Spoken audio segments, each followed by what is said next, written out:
one of the party goers was dating the person who threw the party, like who owned the house.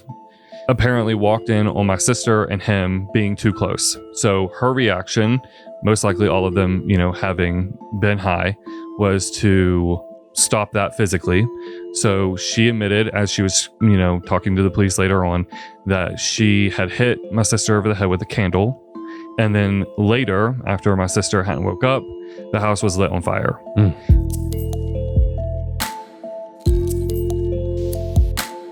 Welcome to Creepalachia. It's one of those episodes that I wish didn't have to happen, but I'm grateful for the opportunity to make it happen and to meet people like Spencer Hawkins, who's in the studio to tell me about his sister, Lindsay, who went missing.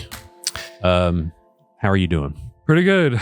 Rainy day kind of fits the bill. So dreary, rainy, snowy, all the Appalachian things. Absolutely. Yeah. So let's talk about you first. Where are you from? Anstead, West Virginia. Anstead.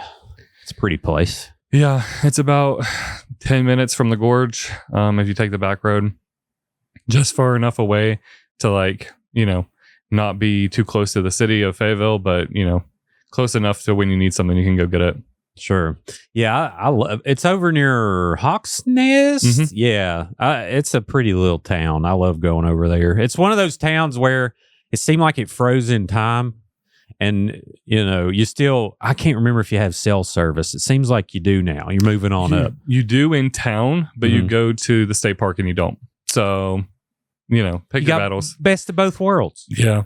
Sometimes you just need no cell service and you need to deal with it. Yeah. Like I've thought of moving to Green Bank, and then I'm like, no, I couldn't do that. The podcast would be over. Like it wouldn't work. Yeah. It'd be a whole problem. Well, thank you for making the trip. So let's walk through let's tell people about Lindsay and your all's childhood together. We'll start there. Yeah. So, my sister was adopted, around the age, between the ages of 4 and 6. Honestly, I'm not really too sure about that. Probably because I hadn't been even born yet. Sure. She was about 10 years older than I was. So her early childhood, got, some pretty, different backgrounds mixed into that as well. And then, after I came into the picture, she was always there, just always, very protective older sister. The type that, when you weren't listening, she'd chase you down and either tickle you until, you did, or just, find another way of convincing you to follow her around. Around the age of 4 and 5, I was a very outdoorsy kid. So I would go and catch frogs out of the mud holes on our farm and put them in her bed because she was terrified of frogs.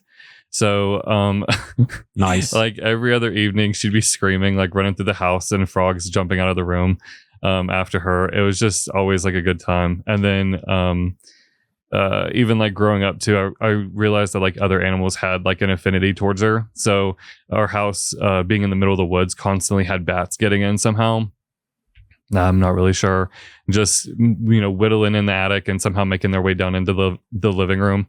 And we had these huge vaulted ceilings. So every time the bats would get in, she'd start running. And where she had red hair, they'd be chasing her through the house. Oh, yeah. Yeah. It's a target. Yeah, it was a good time. Yeah. And she was naturally gifted at soccer. She had a full-blown scholarship to Bluefield State. Wow, really? Yeah, she was going to play soccer for them. And then I guess the time came around for that. And then that's when I guess her battles with, drinking and this kind of things kind of came to light.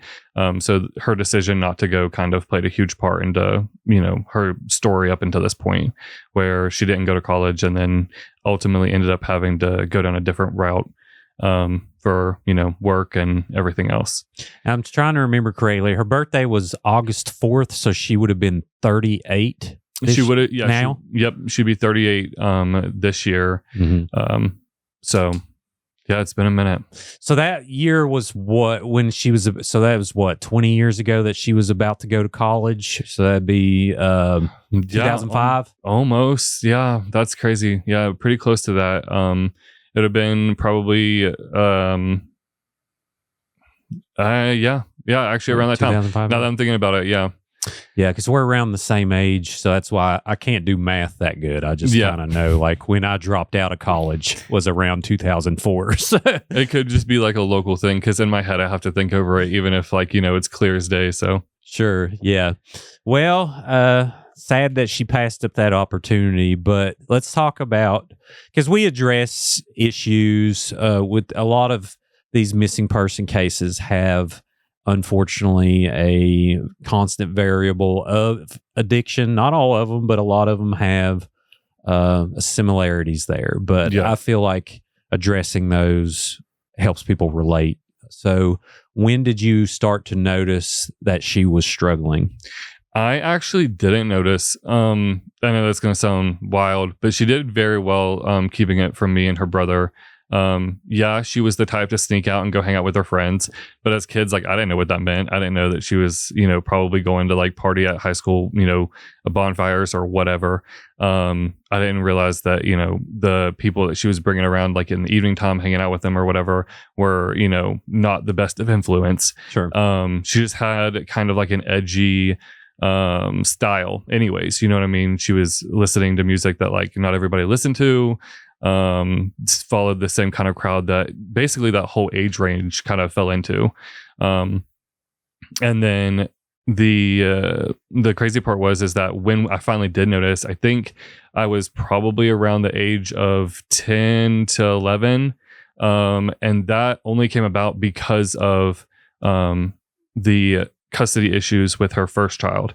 And then from that point on, I was kind of like more aware of like what was going on. So. I gotcha. Yeah, and and I say that not think like a majority of addicts you would never know. It always takes some kind of happening in their life, some kind of breakdown, or maybe they're arrested or whatever. And you're talking about a custody issue, or you kind of started noticing things. So that makes sense. And so. Throughout, where did she work at the time? I don't even remember where she worked at the time of like that issue, but I remember like distinctly jobs growing up. She was working at she worked at Hawkins for a while. She worked at Babcock for a good while, like Babcock State Park, which is like maybe 15 minutes from our house. Mm-hmm. It's between us, it's between us and Dainese. So she would go up there and work during the summertime, and then during the wintertime, I feel like there's probably somewhere fast food in there somewhere, just because like she had like a lot of like random, right. So, just hustling. Yeah. Sure. I got you. How was your relationship as you grew up? Was she in constant contact, or did she eventually drift away? Or? She was in constant contact, always. Growing up, we were talking on a daily basis. When she finally did move out, we texted instead.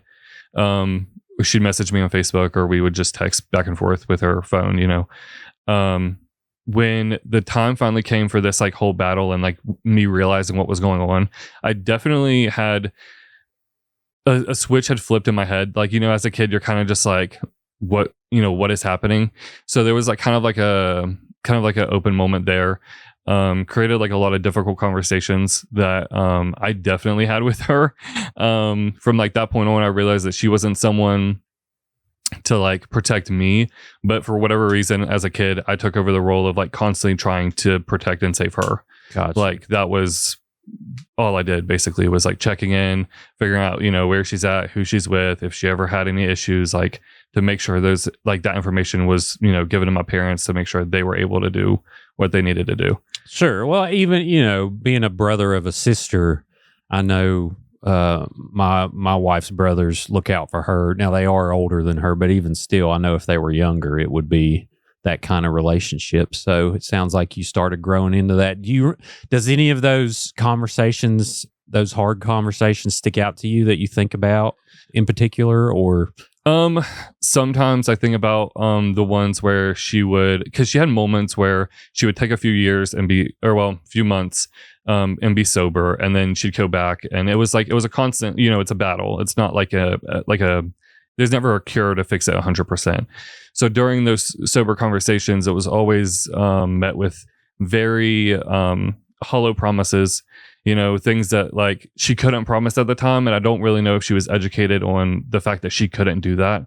Like, you can't say that you're going to 100% be sober forever. You can promise that to yourself and maybe to your loved ones, but realistically, you're always battling it. It's going to always be something that you're going to have to fight. And if you slip, you slip. You know what I mean? You're just going to have to restart. So I think back then it was easier for her to say it was never going to happen again, rather than her saying it was a battle that she needed to continue fighting every day. So, but as we grew and as we aged and things, she realized pretty quickly that it was a constant battle. The 5 years leading up to this, like up until her disappearance, she was sober for that full 5 years. She gave some speeches in Charleston against Big Pharma in West Virginia. Oh, nice. Yeah. And she got a job as a manager for, this is like another thing she did. She'd done a lot of hotel work, like cleaning rooms and such. She became a manager of like a cleaning crew for Hilton hotels. And they had her up and down the East Coast constantly working like in different hotels, managing their crews. So for those 5 years, like she was on the road, she was doing great, and then when she came back, it was for a Thanksgiving the year prior. And during that Thanksgiving break, I was, very excited that she was home. Everybody had their reservations. Some of our family, were worried that, her being back in this area would like trigger something and like, she'd go down the wrong path. And they could blame that to this day. I genuinely don't know. But during that time, she met up with a friend who had just got a year sober. Mm-hmm. And the next day after meeting up with him, he was found deceased. He had relapsed and overdosed. His mom actually had picked him up from, I guess, a friend's house that morning. They were going to go Black Friday shopping or do some kind of Christmas shopping. And she thought he was just sleeping in her passenger seat. So, like, I hate to hear that. Yeah, it really messed with her head. So I feel like that's probably the catalyst. And then that added onto the fact that, again, she was in the area where it was she knew everybody that had it, anybody, that could get it for her, she knew, I feel like that just really what triggered it. So sure. Yeah, it's devastating. So how did that overdose particularly affect her? Did you notice any changes in her? Yeah. That night there was like some things posted on Facebook. Again, Facebook was like basically her diary. Like she would put everything on Facebook. I mean, sometimes a little too much on Facebook. You run it now, right? I actually run her missing persons account. Yeah, okay, gotcha. Yeah. So there's like an account on Facebook, and it's me and a couple of my family members. We just throw the account back and forth just however we need to make sure that things are getting posted, notifications are being checked. But anyways, she posted something on Facebook, basically like a goodbye, that she had written out. And I noticed like, in that moment that she must have been, feeling pretty down. So I messaged her and I told her, I was like, I'm always here if you want to talk. And I didn't get a message back till the next morning. And I kind of felt like that was probably the sign. What year was that? This would have been 2019. Gotcha. Because it was a full year of her, a full year of her being addicted before it, relapsed before it came back up. Did she try to go to rehab or anything? During that time, no. Yeah. There was a couple of us that were like really like persistently were like, hey, we can get you in here, we can get you in there. At the time I had worked for CPS, and so I had like a lot of resources that were available. And so I was like, yeah, I can get you in this place, I can get you in that place, like you just name it and I'll make it happen. Mm-hmm. Because she just didn't really like, she had very high preferences, and in a way, like looking back on it now, it could have just been her way of saying that she just didn't want to go. So a little too bougie. Yeah, gotcha. So the months leading up to us finding out that she was relapsed, and it wasn't even months, it was more like weeks, leading up to us finding out that she had relapsed. She was posting a lot more derogatory things on Facebook. Like what? Just like curse words, like things she normally wouldn't say as often. Like her language may have always been like a little wild, a little sailorish. But the family basically knew that she wouldn't have said those things like just out and about. Her grandmother followed her on Facebook, so like she wasn't about to just always every 5 seconds be using those words. Sure, yeah, and a lot of people. I mean, addiction it's a different person, so yeah, that makes sense. Mid addiction, throwing things out there that she normally wouldn't. Yeah. That's sad though. Yeah. And so we, it must have been like around Christmas is when we had like, I guess it must have been like a Christmas party or some kind of get together with the family. They're always doing something like, white Santa or whatever it's called, white elephant, where they exchange gifts. So when she showed up to that, it was pretty obvious. It was pretty evident. And so it was addressed then, she made her, so you did like an intervention? Well, it wasn't really that. It was more like afterwards I was like, hey, like it's obvious, like what can we do to help? Like how can we get you clean again? And she had this whole thing during this 5 years where she would always like say, I'm not sure if I ever relapse, if I'd even survive it. And, this and that, because like a lot of her friends that had relapsed, especially during the 5 years and before that, when they got clean, they'd relapse and overdose. And that was just it. There was no, oh, I'm getting back on it. I'm just going to, find another time to get clean. It was just, that was the last, that she had heard from them. And so when she had, I had, done my part, and I reached out and was like, hey, can we get you therapy? Can we get you into, rehabilitation and just try to figure this out? She made it clear that she wasn't ready to do that. And like I said, I was working for CPS at the time.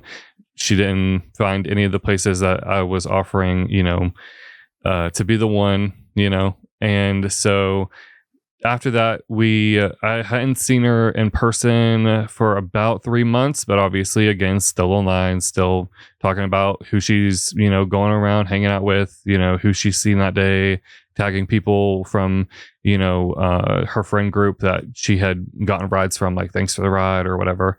So all of her whereabouts can be tracked. It's very easy to see what she was doing, where she was at. This is into the following year now, probably around the summertime. I started getting this like feeling that like, I haven't seen her in a minute. She didn't come to 4th of July. So like maybe I should, reach out and figure out what's going on. And around that time, my family had received a phone call saying that she was pregnant again. And so I was like, okay, like I'm definitely going to have to reach out because we've got to figure out what's going on. And I think it was sometime in August, to be exact, by that point, where I was like, okay, you're pregnant. What's the plan? What are we going to do? And this is baby number 5. 5? Yeah. Gotcha. Yeah. So this child, I have adopted. The situation revolving around like how everything was going to plan out was kind of iffy at first. She wasn't really sure like what she wanted to do. But at the same time, she had never been to the OB to find out, if the baby's healthy, if the baby's even formed, if it's even a baby. You know what I mean? So I offered to take her. When we got there, we found out that she was 6.5 months along. The baby was 2.5 pounds, I think, or somewhere around there. And the doctor was like, yeah, you're going to have to, get on some kind of, inhibitor to make sure that, so to make sure that you don't continue using. Right. Like this isn't going to keep working. The, baby's going to suffer. Sure. So she started going to a Suboxone clinic at that point. I think what they ended up giving her something called Subutex. I'm pretty sure that's for pregnant mothers. Don't fact check me, but I'm pretty sure that's it. So she was taking that, And then November came around, the beginning of November, and she had relapsed off of it, which... What did she take typically? Do you know what type of drugs she was doing? It was mostly methamphetamines. Now, obviously, I wasn't there 100% of the time, so I can't know for sure, you know. But when she had relapsed, anybody will tell you that if you relapse while on Subutex or Suboxone, it really messes you up. Like, you're feeling the pain of relapsing. So she called me and explained that it was it was bad. Like, she wasn't feeling great and she was worried about the baby. So I drove down to Charleston and took her to the hospital down there, where they had already planned to have the baby once, it was time and everything. They ended up doing an emergency C-section then. And since then, we've had the 5th baby. Now, right after that, though, baby's okay? Oh, yeah. She's Cool. beautiful. Yay. So right after having her 5th baby, we went into the adoption process, got all of that figured out. December came around. She was still attending the adoption meetings, like through the court system. We get to January and February. She's, still involved. We're still hearing from her. During the last one in February that we had, I can't remember what the date exactly was, because obviously that's been a minute. She stated that she didn't want the child to go to anybody else except for us, and so that was it. And they didn't need her to be in attendance after that. So she had officially signed it away. I think at that point it was actually like a video signature kind of deal because of COVID going around. This is depressing. Yeah. So, but I feel like there's a hopeful end. Well, yeah, no. I say that as like, you're laying out the downward spiral. Yeah. Ultimately ending and we can't find her. Yeah. But at the same time, there's so much relatability here because so many people have went through this same thing. Yeah. And but yeah, keep going. Yeah, of course. So we got through the whole process and everything was good. March came around. At that point, my dad had his stroke in November of the previous year. It was probably like maybe 2 or 3 weeks after my daughter had been born. So the hospital visits and everything like that, she was keeping up with like day to day. She was messaging my mom constantly, getting updates on how my dad was doing. She would constantly say how my dad was her favorite person on the planet. And they got along like, robbers. Basically, they'd rob a bank together if they knew they could get away with it. Sure. So the funniest thing is that she and my dad would always get into these arguments that always end up with them like wrestling around and like yelling at each other. And it was always so fun growing up because like everybody else would join in. I have 3 brothers now, so it was always a fun time. But we got to the point where she wasn't really checking in as often. She had made a post on Facebook in May 14th of 2020 and said something along the lines of like moving to Red House, West Virginia, which is in Upshur County. And we thought that was kind of weird. We were like, that's strange. Like, why would you go there? But, nevertheless, we were just waiting for her to, message us back. I think the message that my mother has is actually a bit before that, where she was asking when my dad's heart surgery was going to be, that he was going to have after the stroke, Right. They were going to have to go in and do some repair work. And she wanted to be present for that. She already was down close to Charleston-ish area. And so she was just going to hitch a ride on the bus and get there. She's never missed anything like that before, especially if she tells you she's going to be somewhere, she'll find a way to get there, whether that's hitching a ride or literally just walking. Like, she will get there. So the day came where the visit, happened, the doctor's visit where the surgery and things took place, and she wasn't present. My brother, her oldest child, kind of had a feeling sometime on the 20th and had even messaged her like, hey, are you okay? And there was no reply. So he had started getting worried. Upshur County isn't the best for cell service. So we were just kind of hoping that like maybe she hadn't seen it yet, and that she'd get back to us.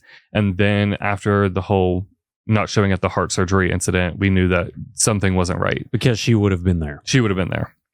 So when was the post to Upshur County? May 14th. And then the surgery was on... I believe it was at the end of the month. So it would have Gotcha. been like right at the beginning of June into May. So you never officially saw pictures of her moved or anything like that? It was No, just she so never random. posted any photos. She did post, I think, twice after that, but it was just sharing things. It wasn't like an actual. Gotcha. Yeah. Okay. So you start to worry because she sounds like a daddy's girl, would not have missed that. Mm-hmm. What did you do next? So our next course of action was to actually call the Upshur County Police Office. They told us that we, they actually advised us to file a missing persons report, even though that we weren't technically sure if she just hadn't seen it, and she had lost a few phones beforehand. She made it clear that like, being on drugs or like battling addiction, having a really nice cell phone is just like a really easy way to make money really fast. So, she would always end up losing cell phones if she had a good one. So she didn't have the best phone at the time. So we were thinking maybe she just, was waiting to get a new one. But we went ahead and, filed that report anyways. The next thing that we had gotten back was a message around that same time saying that she was there for like a day, maybe two. And then someone had picked her up and she went to go stay with someone in Ottawa. So she was in Upshur County. Do you know an address of anywhere she was staying? Or I know. I mean, we won't dox it. I'm just curious if you knew where to find her. I know of the woman's name that she stayed with, and the police have that information as well. Gotcha. So it's one of those things like I'm gonna move in with my friend. A friend's mother. Mother. Because I think both of them were staying there. Got it. Yeah. Was it to get clean or anything like that? Or? No, I think it was more along the lines of like they needed a place, like a roof over their head. Got it. Yeah. Okay. So we went ahead and done all of that. When we found out that she was in like the last place that we could track her to at that point was Ottawa, West Virginia. We were like, okay, now we have a better idea. Ottawa's very small. If you look it up on the map, it is, just a few streets, maybe a side street that goes through there. Mm-hmm. So we were like, okay, maybe we can start reaching out to the people that have that listed on Facebook as, a place where they are, they're living, These are good moves, Spencer. These are detective moves here. We got, so Ottawa's in Boone County, right? Yeah. Okay. Yeah. And we had tried, there was a couple of people, actually, I'm not even going to say a couple of people. There was a good 50, 60 people that had given us a ton of information saying that they had seen her here, they had seen her there. They had, she told them that she was in some kind of danger. Basically, it was enough for us to reach out to the FBI at this point before even like actually placing our feet on the ground in Ottawa. We reached out to the FBI because we were like, first. Yeah, we were like, something's wrong. We were being kind of like led around in a circle by the local police force. Was you told about a fire at this point? Yes. Yeah, we were. Okay, so let's set that up real quick so people will know the context there. Yeah, so the fire that occurred was on the night between May 18th and May 19th. So anytime that you hear this or see this online, it could be listed as either or because of it being the nighttime, early morning. Which was around the surgery time. It would have been before like, yeah. So they ended up going to this party. And there was supposedly 16 people there.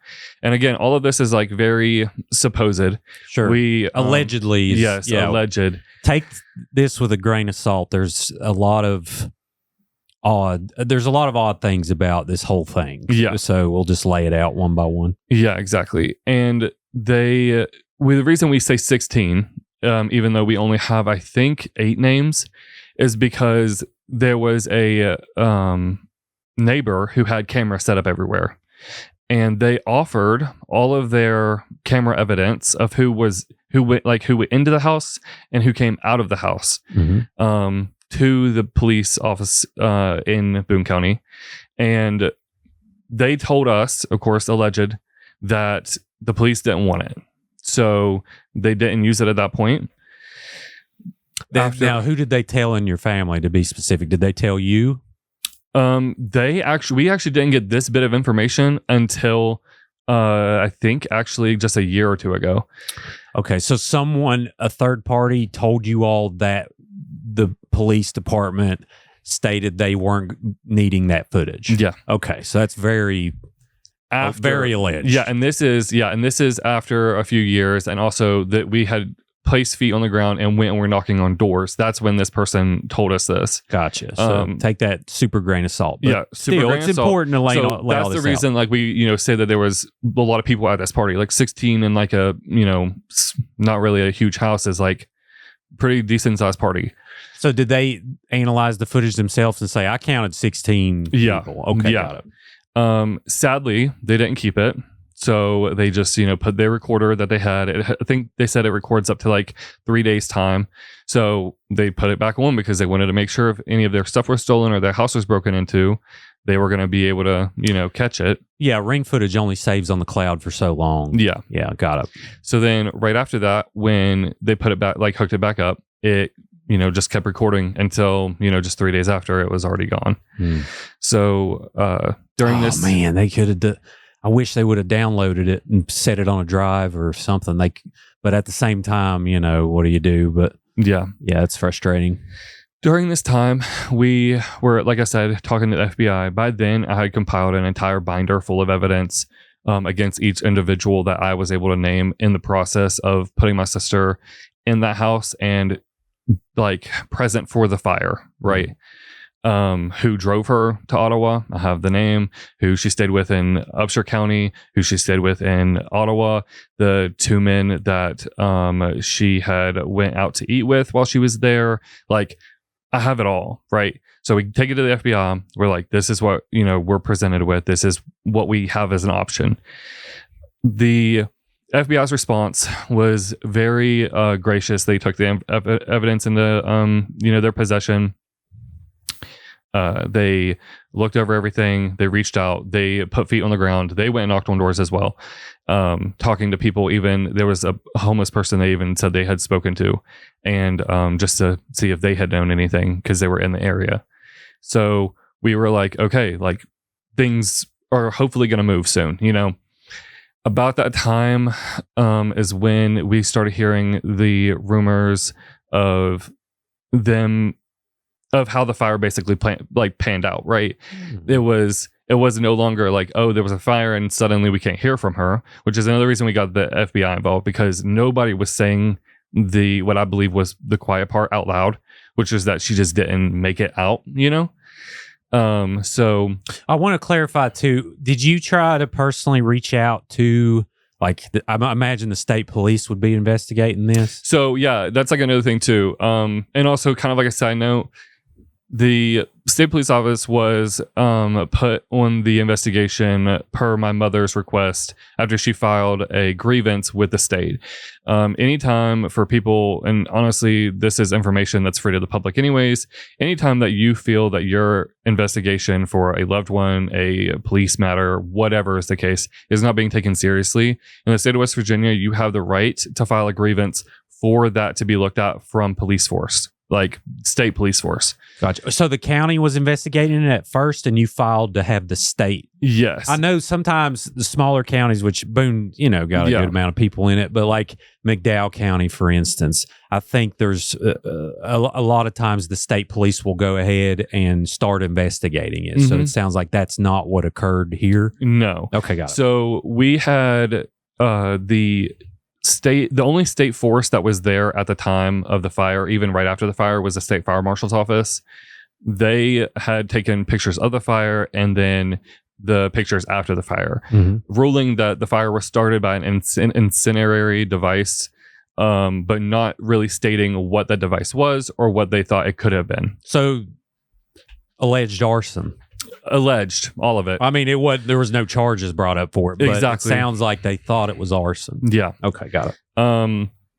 And that comes because, correct me if I'm wrong, I mean, was Lindsay suspected to be the arsonist at one point in time? At first, the way they made it sound to us, again, her family asking questions, was that could have been a possibility. Got it. They quickly backtracked, saying that wasn't the case and that she was just a suspect of interest or person of interest, whatever terms they used. Then, well, and to be fair, like everyone's a suspect at first. Yeah. And it was verified that she was seen there. Yeah. Okay. Yeah. All right. And then, so there was some happenings at the party. Okay. Which we can walk. One of the things that the state police office was able to verify for us, and they even had went as far as to tell us, like, who had said what, was that on the, like, right before the fire had broke out, or before the fire was visible by the street, it probably was already burning on the inside for at least, however long. One of the party goers was dating the person who threw the party, like who owned the house. They apparently walked in on my sister and him being too close. So her reaction, most likely all of them, having been high, was to stop that physically. So she admitted, as she was, talking to the police later on, that she had hit my sister over the head with a candle. And then later, after my sister hadn't woke up, the house was lit on fire. Now, this evidence, according to all of the police people in the even the state police office, is circumstantial because of her mental status. So they're not no one's willing to cross the line and say this for sure is like this is what happened. Well, like bipolarism or something like that, like some kind of depression. Or? We're not really sure. The one thing that was like hinted towards us was some kind of like drug-induced schizophrenia. Gotcha. Which can occur if you're, using too often or too much. So we were like, okay, maybe, it didn't happen, because like, how could you take the word of someone who is not, who's like, not in the right headspace? So, we were holding out hope, But regardless, I will say, for future of this conversation, up until this very day, all contact with her, when we still message her, every other month, when she is out of jail or in jail, whichever, because, she's been in and out, her story stays exactly the same. Right. Here's the thing.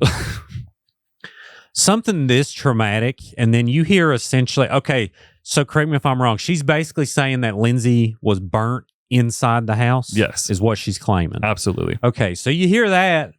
If it comes from the dog outside, you got to take it serious. And I'm sure they did. But at the same time, mental status or not. Yeah. I mean, she incriminated herself. That would be like, there'd be some fat charges with something like that. You would assume. Yeah. But there's no body. Yeah. Got it. So like, that's like another thing too. If you look online, there's a lot of people that'll go, oh, well, cremation exists. So, her body's just ash now. And it's like, no, cremation exists, but even burning a human corpse at an extremely high temperature still puts them at a place where their bones are left. A lot of the times after a cremation takes place, bones are ground up, and that's what's included in the ash. It's not that the bones just disappear completely. So the idea that, oh, well, the house burnt, so that means she's completely gone, is just not true. Like, Sure. You really have to look at it from like an actual scientific standpoint. Yes, if it had an incendiary device where the house did burn for a very hot temperature because of that device, it wouldn't have burnt long. And even cremations take time. Crematorium's 5,000 degrees Fahrenheit or something, and there's still fragments. Yeah. And I have heard from random sources that fire department checked this place thoroughly. Like there was a thorough search of the property. Yeah. And, we have photos of the property before it was searched. They basically took photos of everything before they had disturbed the area, and then after they had, went through it with rakes. Right. Coming from a biased standpoint, because obviously I'm her brother. You're allowed to be biased, Spencer. Thank you. Yeah. it wasn't searched well enough. That's my bias standpoint. That's my opinion. You know what I mean? That's what it is. The photos before and the photos after don't show, in again, my opinion, enough of a disturbance in what was left of the property to rule out a bone slipping through the end of your rake. Like there, it's just, to me, you would think that there would be more, you know what I mean? Sure. More moved, more disturbed, more pieces of like what was left tipped over, you know? Yeah. So, well, and two, so I will counter, like, just because it's only the proper thing to do because that party isn't here to defend themselves. But I have heard from people who were involved with the search that they claim they did search well enough. So it's one of those things like, immovable object. Yeah. And again, unstoppable the photos, force. Yeah. And the photos, they could have been taken at incorrect times. Sure. There could have been more done. I'm not, all I'm privy to is the 2 photos that were, given to us. Yeah. Yeah. And it's, your family member, and everyone will understand and give you the benefit of the doubt over that. But at the same time, like, too, these small town, not anything's wrong with a small town, but when an investigation happens and then a family goes to the FBI, I'm sure that egos don't like that. Not that necessarily is what occurred here, but there's a lot of roadblocks that probably pop up after that. But yeah. So unfortunately, I think my biggest reason for even wanting to reach out to the FBI, and what I remember, I would have. I'd have called the president, whatever. Yeah. Was basically my understanding of the situation being that when all of this happened, the parties involved, everybody just went their separate ways. Sure. Nobody was held. Nobody was questioned. The names of the people at that party were not gathered from the county police. They were gathered from the state police on the ground, doing everything that they could do. At that point, the reason when we had finally started talking to the state police and then went to the FBI, the state police office basically was like, listen, the guy who owned this house or basically hosted this party, he decided that he was going to leave the state right after. So that kind of raised some red flags, right? Like, you're telling me that you didn't find her body, you didn't find any bones, and then the guy that she supposedly was close with, that, encouraged this woman to, assault her over, left the state completely right after the fire. He was gone for probably about 6-7 months. During this time, we were like tracking everything that we could possibly see on Facebook from obviously his private account. So it's hard to get anything. We found out who his family was, though, and they were more than happy to like post all about him in a rehabilitation center in New York.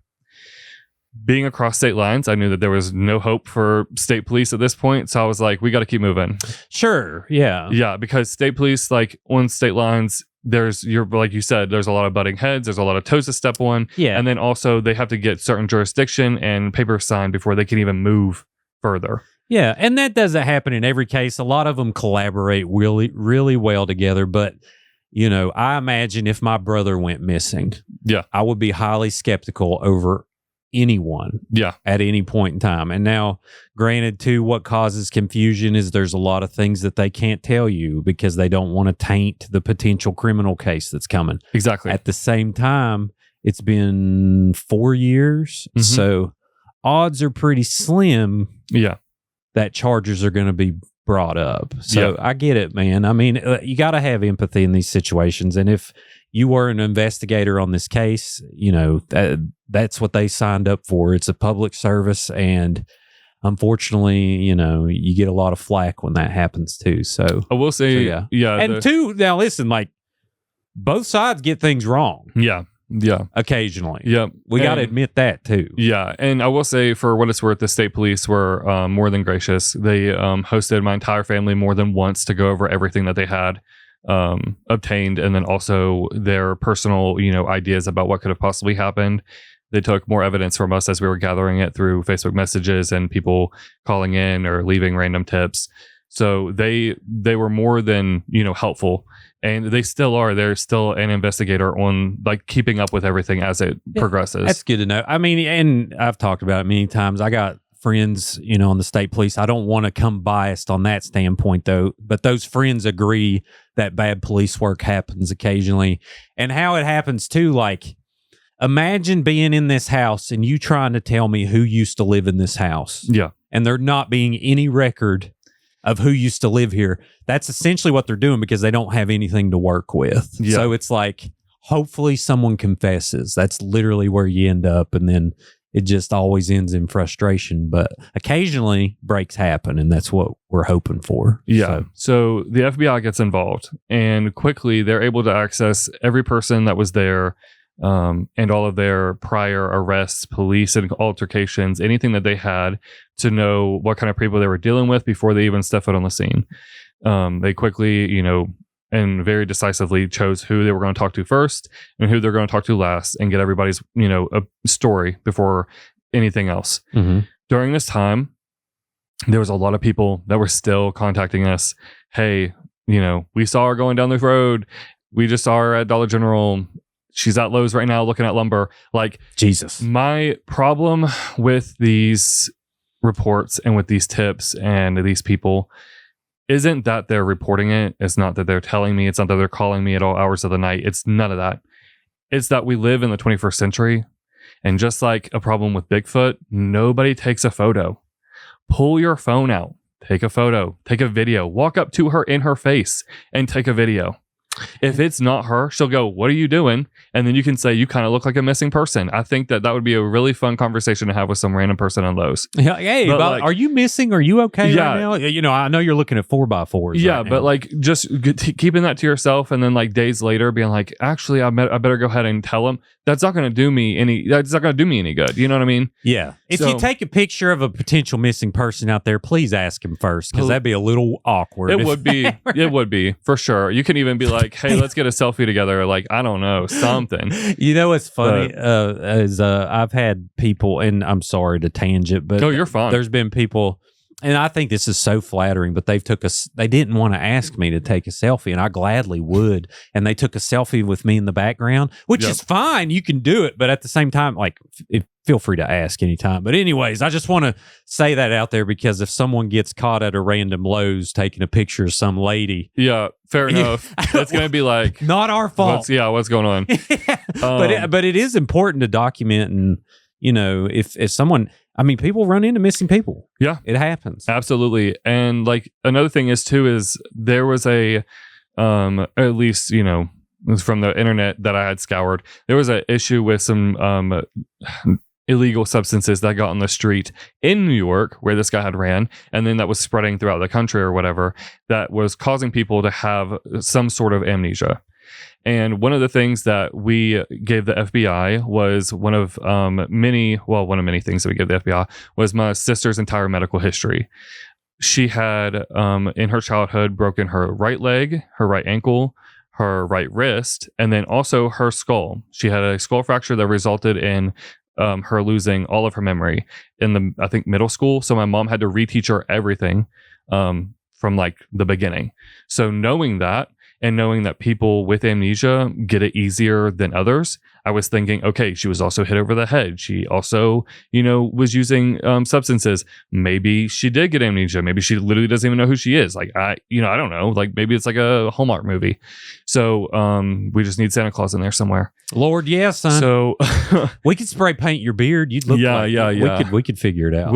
We'll get it then. I hope you don't mind jokes, because this is just so it's sad. The only way to get through it. Okay. Yeah, I do this on a daily basis. It's like the only way to process it. Gotcha. So the FBI was like, okay, we're going to make sure that we're reaching out to this man in New York. Mm-hmm. They, for whatever reason, weren't able to actually touch base with him until he was back in West Virginia, if my memory serves me correctly. I don't know if like the situation with the rehabilitation center was the reason that they couldn't, like maybe they had some kind of rule against talking to people that were trying to get clean or whatever it was. But by the time he had gotten back, somehow, even though that he was placed at that party by multiple individuals, there was suddenly, according to the state police as well, because the state police also checked in with him, suddenly he has an alibi for not only that night, but the night before that and the night after that, with corroborated by at least 4 or 5 people, is what they said. So I'm kind of at a loss of words, you know what I mean? Like, was this house just used for this? Was he there? You know what I mean? Like 4 or 5 people were all the people family, and like maybe their family is just trying to defend him so that he's not caught up in anything. Right. You know? It's just like, it's hard sometimes. Sure. No, there's no doubt. I couldn't imagine going through it. It's hard enough talking about it, but and also, if you know this person we talked about before, and we're not going to mention any names or anything. Yeah. He is innocent until proven guilty, and there's been no charges. Absolutely. We just are trying to answer the question of where this struggling, beautiful soul went. So she, on top of the fractures of the bones that could be used, obviously, if bones were found, to identify like, hey, this is a preemptive, identification until obviously DNA concluded. But like, obviously, an anthropologist could look at that and be like, yeah, this is matching her medical history. If someone out there thinks that they know where she's at and she is alive, she does have a West Virginia symbol tattoo on her right wrist. On her left arm, she has the word Irish on one side, and then on her forearm, she has "My Brother's Keeper" tattooed. Oh, is that you? Yeah. Oh, hell. On her chest, she had an infinity symbol, and then also some like Greek mythology kind of symbolism, like I think it's like a column, if I remember correctly, and then her 2 of her children's names on her shoulder blades. So.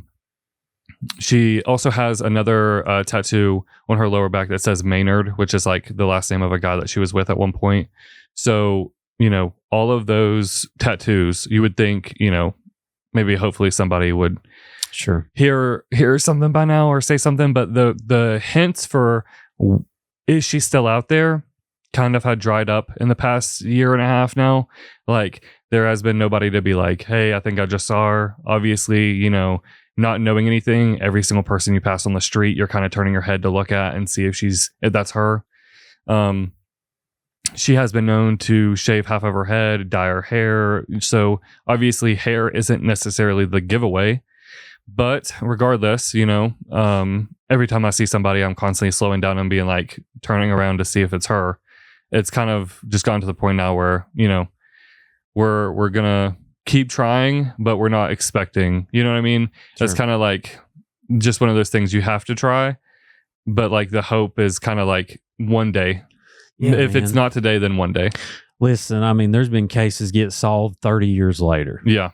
Now, granted, you gotta live your life and take care of yourself, take care of the kid now, and try to move on. But at the same time, there's just, I imagine, this hole that's just going to be there. Yeah.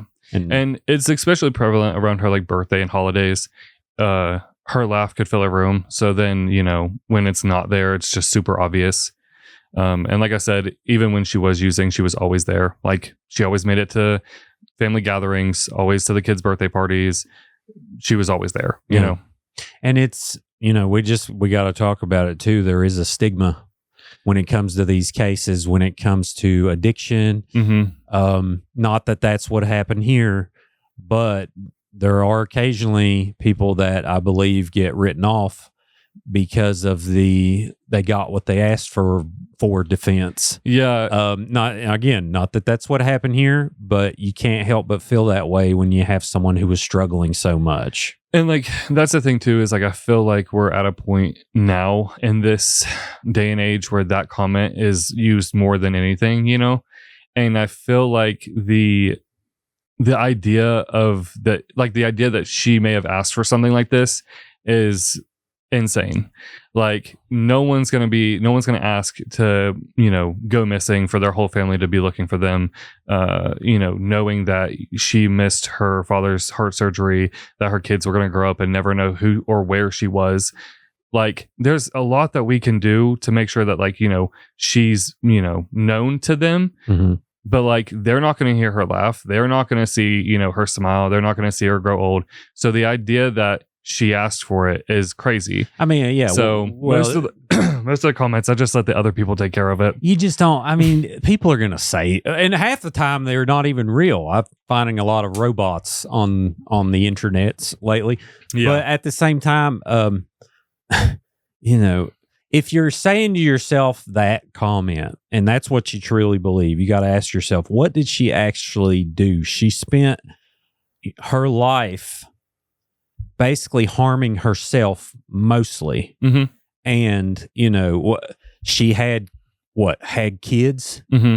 and then figured out how to raise those kids by giving, you know, adoption and all these different methods. Now, granted, of course, we all agree you shouldn't be using while you're pregnant, but that sounds like that's the worst thing she's ever done. That doesn't, you know, say murder me. Yeah, you know what I mean? Yeah. Like, to me, the only outcome of death that I feel warranted is people who harm children and people who, you know, blatantly torture other people and murder them, and they have foregone the right to live on this earth. It's not someone who's struggling from addiction. Yeah. You know what I mean? For what it's worth, all the children are like happy and healthy. So, I mean, you know, it's Listen, like everybody just put your judgments down when it comes to that. And I'm glad we addressed it, because if you don't address it, what's the first thing they're going to say? they always bring it up. Yeah, they always bring it up. So, and they're like, oh, yeah, well, you know, if that fits in your world, I feel really sorry for you. I also wonder, like, because we have now in West Virginia, as well as I'm sure you're aware of, every family member has been touched by addiction at least once. So unless these people are blind, or they just cut everybody out of their life and they're literally the only person in their whole family, I don't understand how you're claiming that it hasn't happened to you. You know what I'm saying? Yeah. Like, there's too much of it to be like, oh, well, not in my family, because it's there. Yeah, it's very what is it? Is naive the word? I don't know. It's like it's an approach to the world that is way too simple. Yep. You know what I mean? It's a very simple-minded way of thinking, and that's just not how life is. I mean, majority are functional. I mean, like I mentioned before, and it sounds, you know, her life was very dark and sad, but also, you know, a time where she ran into her dad and they laughed, or something happened. Like, those things are what carries people through moment to moment, and there was still a chance, and she didn't get a chance. And like, another thing too is, like, she was incredibly close with our grandparents as well. And since her being gone, all of them have passed except for one. So the idea that, like, you know, she wouldn't reach out when she saw these things or heard these things is insane. Like, she would have been there. Oh yeah. So, like, although everything officially ends at the house fire, there is obviously still hope by, like, a lot of like the family and a lot of her friends that maybe she's out there and she's, you know, just needing to be found. So until the day that we have, like, a for sure answer, that's kind of what I'm gonna do my best to choose to hope for. But at the same time, the FBI, and this is like a totally different subject. The FBI, when they did excavate the house, which they finally ended up doing, they got, like, the warrants and everything signed. They were able to pull up everything from underneath the ground, which the house was buried very quickly, which was also very strange for the county.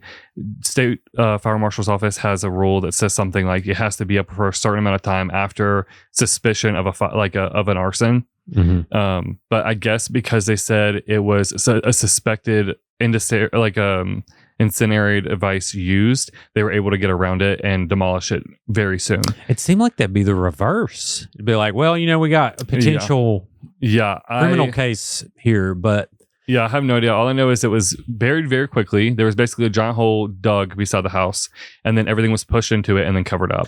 What wasn't able to be covered up was taken to a different site and dumped. Both of those sites had Quantico. They brought all of their students that were studying for anything, plus all of the people they were able to spare, to dig up the entire site, to sift through it in the rain. And whatever they weren't able to sift through, they loaded up in trucks and actually took back to their campus to allow other students to dig through to see if they could find anything. Since then, I know of 2 bone fragments that were found, but no DNA has been able to be removed from these bone fragments At the house?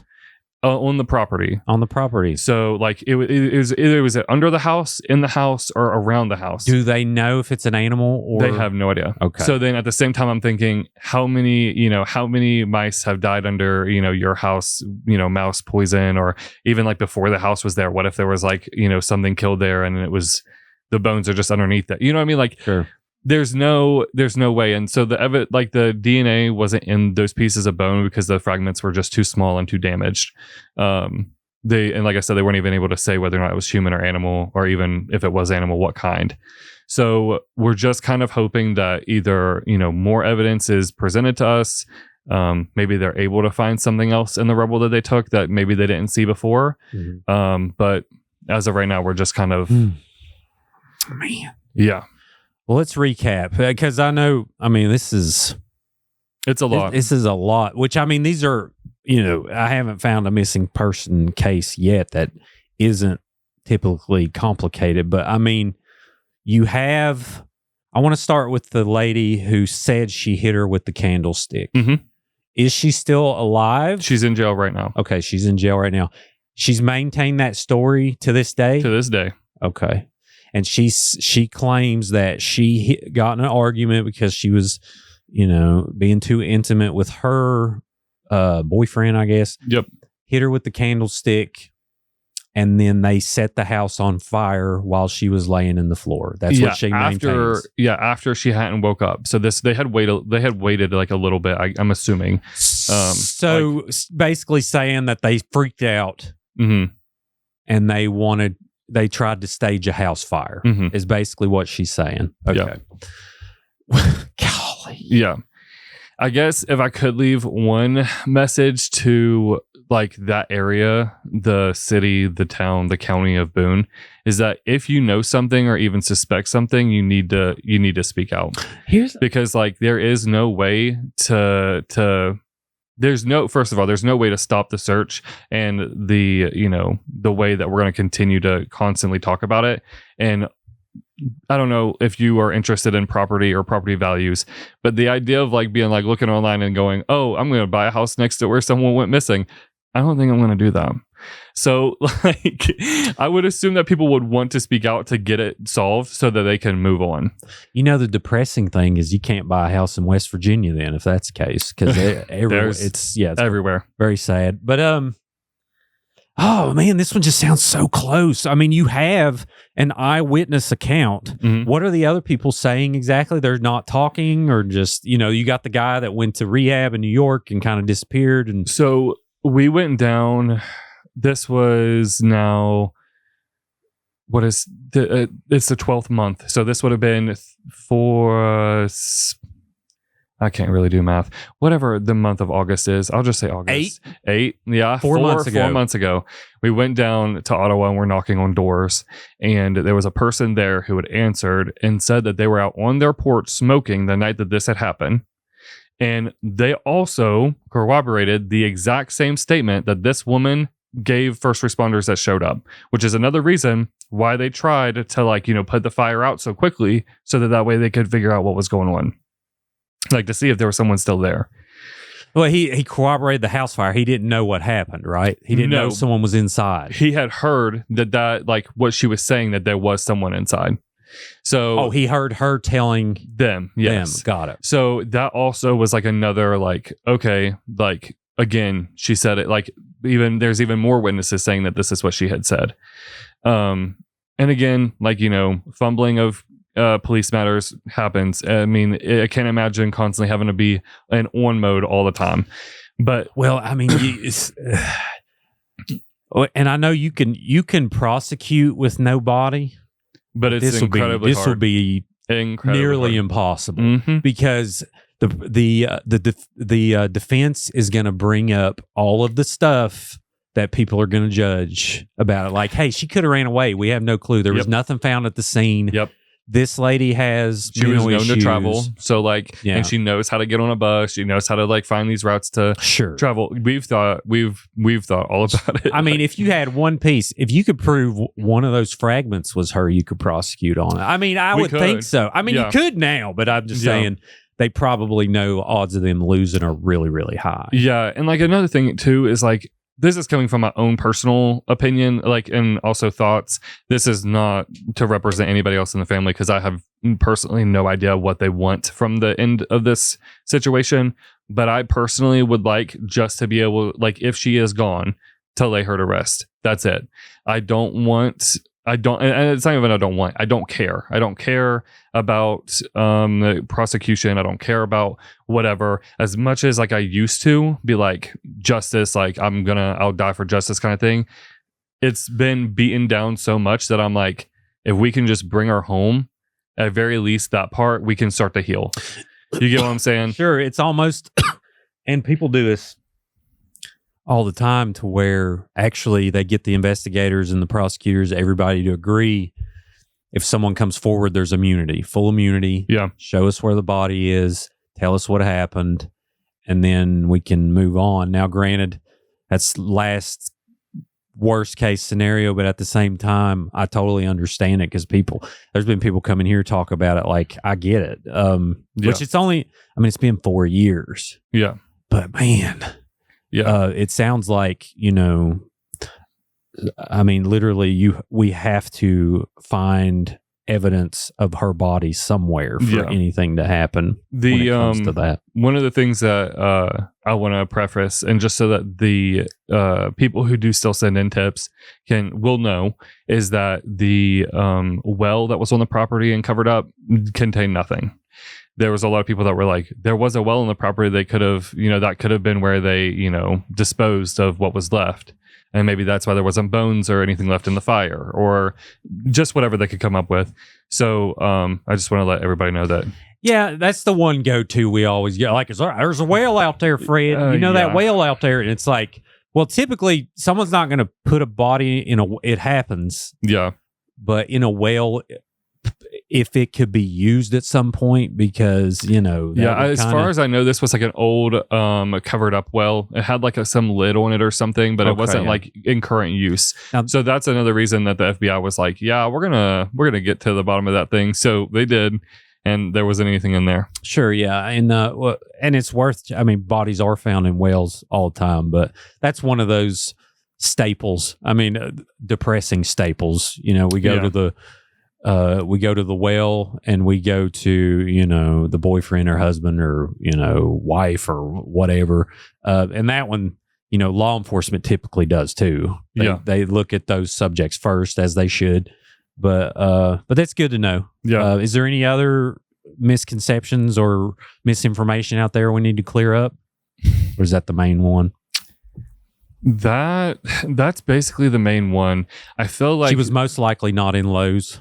Yeah. I can say that all day long, but then one day if I'm proven wrong and she walks through the front door, I'm going to look like one, hell of an asshole. So let's go. That'd be awesome. I'm like, yeah, I really should, definitely hold my tongue on that one. For people who are curious, like, my thoughts are that, she did pass away in that fire. However, whatever happened after the fact is up for anyone's guess. I don't necessarily know how to say, like, maybe they were able to do something with the remains, or maybe they were whatever, because I'm not accusing anybody of anything like that. It's just that I don't know where or what else could have happened. Well, you just going by one of the very few things which is a first person account of a person there that said that. Yeah. Now, when you go scientifically, odds of not finding it, like you said, if odds of not finding something is so slim, like, this would have to be the flames of hell. Yeah. And it's just not going to get that hot. Yeah. But like the Solder children in Fayetteville, like, this stuff happens. Yeah. And I will say, for what it's worth, anybody that hears on the news about a body that's been found, trust me, we already know. Like, the state police office is really good about reaching out to us as soon as, but even before things are leaked on to the news or even posted on the news, they're reaching out to us and being like, hey, just so you know, when this comes up, it is a male, or it is not her, or, whatever they may say. Yeah.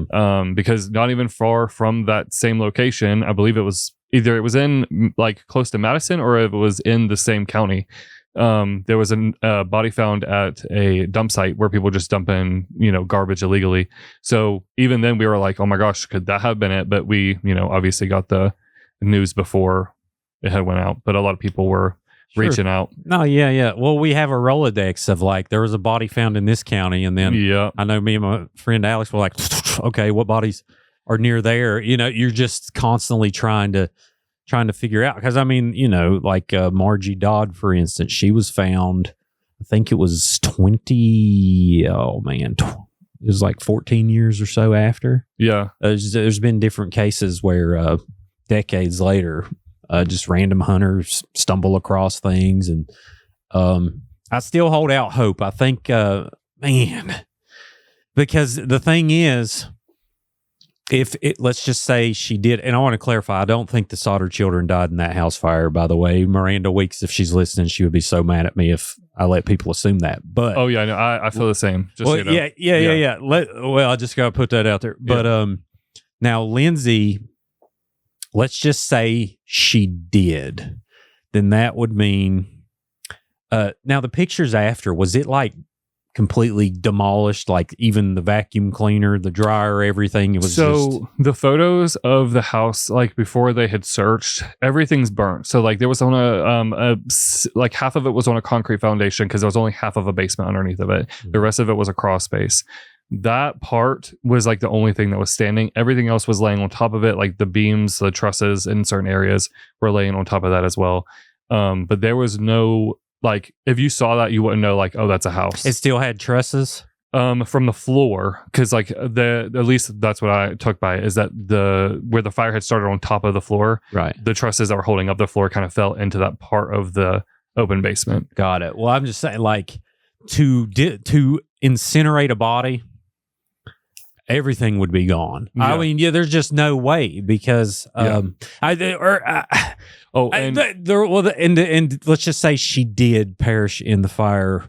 First off, like, the only option currently that I'm hearing is probably they just missed it. Yeah. But not saying that happened. I know people out there say that they searched everywhere, and I don't know. But at the same time, like, when it comes to stuff like that, there's a certain specialty that you need to bring in, literally from the Smithsonian, to come and do, like, because there's techniques that us hillbillies, I mean, we're awesome people, but we just ain't gonna do correctly. Yeah, and there's things that we know that we don't know to look for.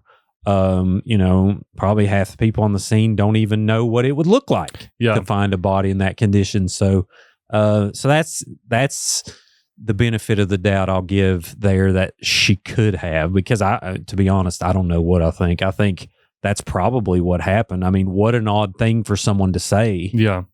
You know? And then, like, another thing too is that the same person, if you're listening, obviously I'm never going to say your name, but the same person who told us about him hearing this woman say, what she had done and everything, still 100% refuses to talk to police, talk to anybody. And he states that the reason he's not doing this is because of his fear of the person that owned the house. So the guy had a reputation. It's quite literally, I think, the only thing holding all of this, like, the way it is. But hopefully, we'll get to the point where enough people stop, protecting him, and just, let it come out, because, it sooner or later is going to. Like, I just have hope that it'll, So you personally, and this doesn't speak for the rest of the family, but you personally are willing to say immunity for... Yeah, if it was up to me, like, let's say, like, however many years down the line and nothing had come up, and everybody else that, I'm not going to say would care, but like anybody else that would want to, put their opinion on the matter, I personally would be like, I want to bring her home. Like, that's the most important thing to me. Anything else that happens to these people, they're torturing themselves every single day. I don't need to know how hard their life is. I don't need to know how hard their addiction is. I just need my sister home. And here's the thing. And hope, like, if someone does know exactly what happened and are living with the reality of what happened to Lindsay every day, good. You're going to burn in hell unless you repent, if you believe in that kind of thing. Absolutely. But at the same time, there is a chance if you're religious that you can work your way out of that, but it's not going to happen unless you clear this up. They say don't judge, but I'm pretty sure that's not going to check the box before you open the gates. So we got to get some closure for this family. And like that's the thing too, is like they I feel like I've done pretty well with like keeping people's names that have told us things secret, mostly for their own protection because they have expressed worry. Oh, yeah. But like it's very easy for us as the family to be like, hey, police officer, state police officer, hey, FBI agent, this person lives literally like a mile from the house or whatever, or lives next door, or lives up the road, or lives wherever.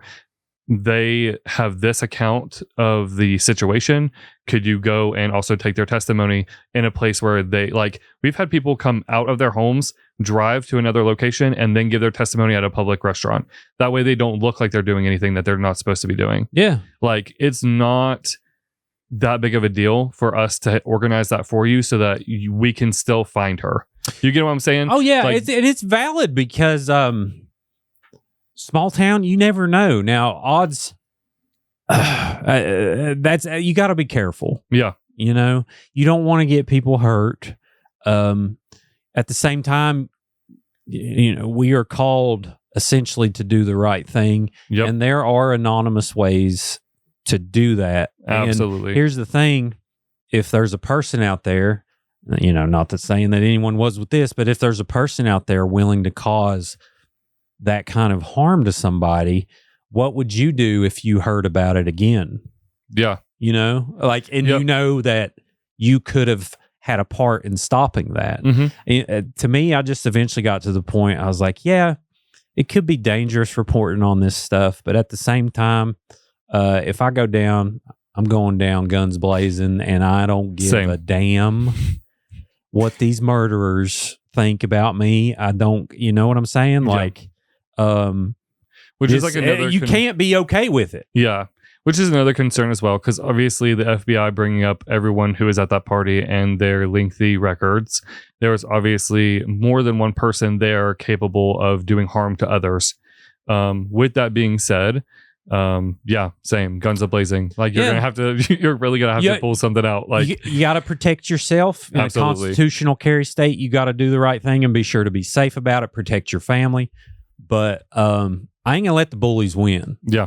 So it is what it is. If that gets me beat up in, Crossroads Mall sometime, that's fine. That's fine. At the same time, I got a lot of buddies in law enforcement. Like, I got a lot of protection. And that goes for anyone that's on the show too. Like, we are not going to, we're going to do our best to keep this crap from happening, but not only that, to resolve this pain that's just floating around that we don't even I know before this show, I didn't realize so much trauma was just in the air around everywhere. Like people, just people you never would have thought of are going through the worst moments of their life. And I think it's important to talk about. Yeah.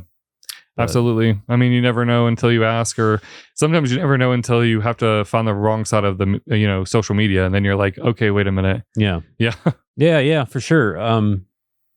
And I mentioned constitutional carry. I got to put out a legal disclaimer. Oh, yeah, of course. Do your research, okay? Yeah. When it comes to firearms. But anyway, well, I think we did a lot of good. This was very, very thorough, and I think people are going to really appreciate getting to know Lindsay. I know I do. I didn't realize she was a soccer star, and I love hearing that kind of stuff. Even though I wish we weren't here, it's important, man. She was a person, and she was light in your life and your family's life, and it's worth to keep that going and put it on record. So. Absolutely. And it's worth to have an answer for her kids as well. I mean, like for those who in the state, and I'm sure there are many that have been adopted, there's always that, looming overhead. Like, is my parents going to walk through the door? Like, do they know where I'm at? What are they going to do? These kids are going to have to live with that the rest of their entire lives and not actually know if she's even alive or not.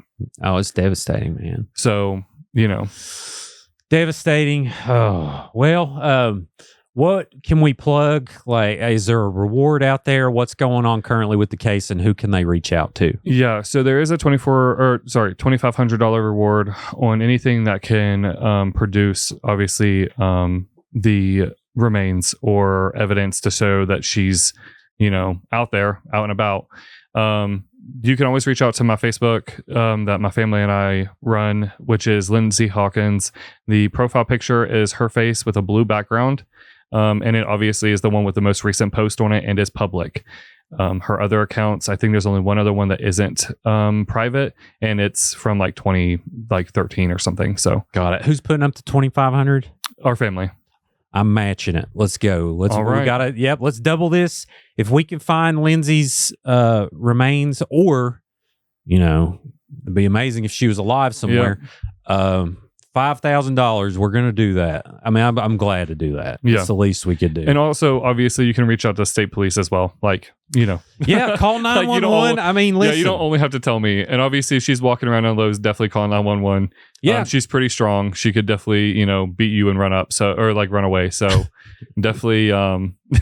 Dude, just watch out for her feet. I mean, if she's going to college on a soccer scholarship, that'd be quite the kick. Yeah. But anyway, hopefully that happens. But at the same time, thank you. Thank you for sharing your story, man. Of course. Thank you. Yep. Anyone out there, be sure to, you can email me as well at creepalachia@gmail.com. If you have something relevant to the investigation, highly suggest law enforcement first. But at the same time, that reward will stand if we find her remains. So thank you, Spencer. Everyone else, be sure to like this video, subscribe to Creepalachia if you haven't. If you're listening on Apple or Spotify, take a minute and leave a review. That'll really help the show be found. And we are on Facebook. We're on X now. We have 0 followers. So you're going to be the first follower if you get over there in time. And Instagram. I don't know if I said that. And we do have merch at creepalachia.shop. But everyone else, always remember, above all else, other than rest in peace to Lindsay Hawkins. And my sincere thoughts and prayers and positivity to their family, including you, Spencer. But last but not least, long live Appalachia.